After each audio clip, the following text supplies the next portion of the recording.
नमस्कार दोस्तों, अखबार वाले में आपका स्वागत है। जैसा कि हम जानते हैं, हमारे प्रधानमंत्री अमेरिका के लिए रवाना हो चुके हैं। वहां वह संयुक्त राष्ट्र के महासम्मेलन में हिस्सा लेंगे। आपको बता दें कि संयुक्त राष्ट्र महासम्मेलन हर वर्ष होता है और इसमें सभी देशों के प्रमुख प्रतिनिधि अपने विचारों को रखते हैं। आज भी कई देशों की बारी थी। उन्हीं देशों में से एक देश है तुर्की। तुर्की के राष्ट्रपति एर्दोगान हर वर्ष की भांति इस वर्ष भी महासभा के सम्मेलन में शामिल हुए और भाषण को दिया। हर वर्ष की भांति भारत और कश्मीर को लेकर अपनी प्रतिक्रिया जाहिर कर दी। यूं तो संयुक्त राष्ट्र महासभा में इनकी बातों को कोई भी देश गंभीरता से नहीं लेता है, लेकिन फिर भी यह मुस्लिम देशों के लीडर बनने के लिए मुस्लिम देशों के साथ खड़े दिखाई देते हैं, चाहे वह देश गलत ही क्यों ना हो। तुर्की मुस्लिम देशों के लिए कुछ खास तो करता नहीं है, बस केवल सहानुभूति दिखाता है। बस वह मुस्लिम देशों का खलीफा बनना चाहता है। इसी चाह को लेकर भारत और चीन को भी अपनी नसीहत दे डाली।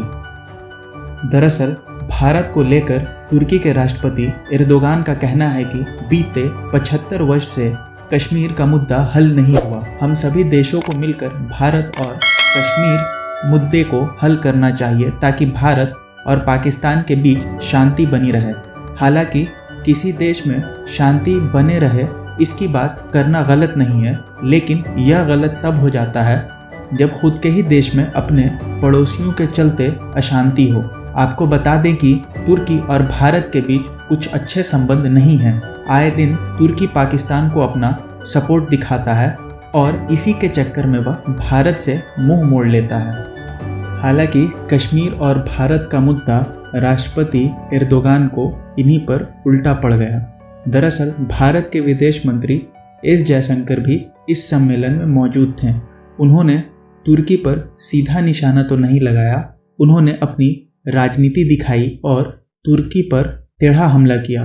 दरअसल बात यह है कि मेडिटेरेनियन सी के पास एक द्वीप है जिसका नाम है साइप्रस। तुर्की और साइप्रस के भी संबंध कुछ अच्छे नहीं हैं। तुर्की आए दिन साइप्रस को अपना हिस्सा कहता है। साइप्रस के दो भाग हैं। आधा हिस्सा तुर्की ने ज़बरदस्ती कब्जा कर रखा है, वहीं दूसरा हिस्सा आज़ाद है। वह आज़ाद वाले हिस्से पर भी कब्जा नहीं कर पाया क्योंकि वहाँ पर पश्चिमी देश तथा ब्रिटेन का हुक्म चलता है। इसी को लेकर एस जयशंकर ने कहा कि भारत साइप्रस के साथ कंधे से कंधा मिलाकर खड़ा है और जो लोग साइप्रस को ओछी नज़र से देखते हैं उन्हें अपनी नज़र को सुधार लेने की ज़रूरत है। हमने हाल में भी देखा था कि भारत ने साइप्रस के साथ एक युद्धाभ्यास भी किया था जिसमें भारतीय सेना तथा साइप्रस के सेनाओं ने मिलकर अपनी ताकत का प्रदर्शन किया था। भारत और कश्मीर के मुद्दे के बाद अब राष्ट्रपति एर्दोगान ने चीन की भी बात की।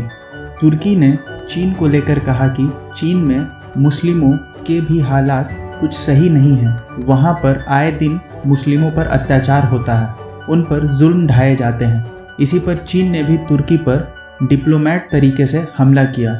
इतना ही नहीं, चीन अंतर्राष्ट्रीय बाजार में तुर्की पर रोक लगाने में भी लगा हुआ है। जानते हैं क्या है साइप्रस मुद्दा, लेकिन उससे पहले उसकी ज्योग्राफिकल लोकेशन के बारे में बात करते हैं। साइप्रस, जिसे officially the Republic of Cyprus कहा जाता है, एक द्वीप राष्ट्र है। यह भूमध्य सागर में तीसरा सबसे बड़ा और तीसरा सबसे अधिक आबादी वाला द्वीप है।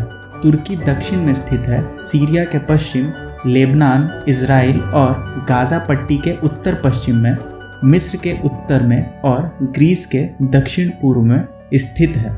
साइप्रस की राजधानी निकोसिया है और यही इसका सबसे बड़ा शहर भी है। जानते हैं क्या है साइप्रस विवाद। अगस्त 1960 में लगभग 82 सालों के बाद ब्रिटिश कॉलोनियल रूल के बाद इसे इंडिपेंडेंट घोषित किया गया।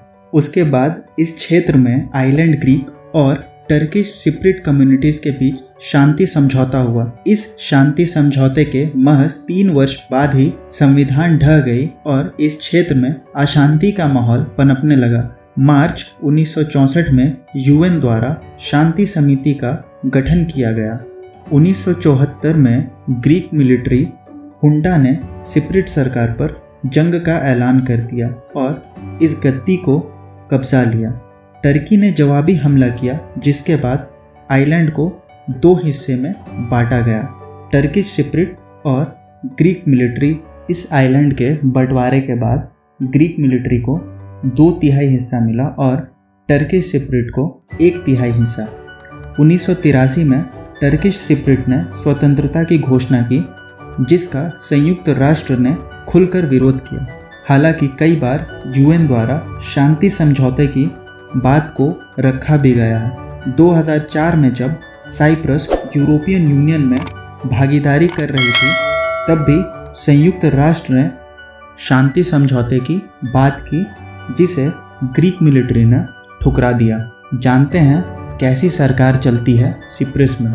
रिपब्लिक ऑफ साइप्रस में प्रेसिडेंशियल रिप्रेजेंटेटिव वाली सरकार चलती है, जिसके तहत साइप्रस के राष्ट्रपति राज्य के प्रमुख और सरकार के प्रमुख दोनों होते हैं। सरकार द्वारा कार्यकारी शक्ति का प्रयोग किया जाता है। साइप्रस 1974 के बाद से एक अधिकृत द्वीप रहा है।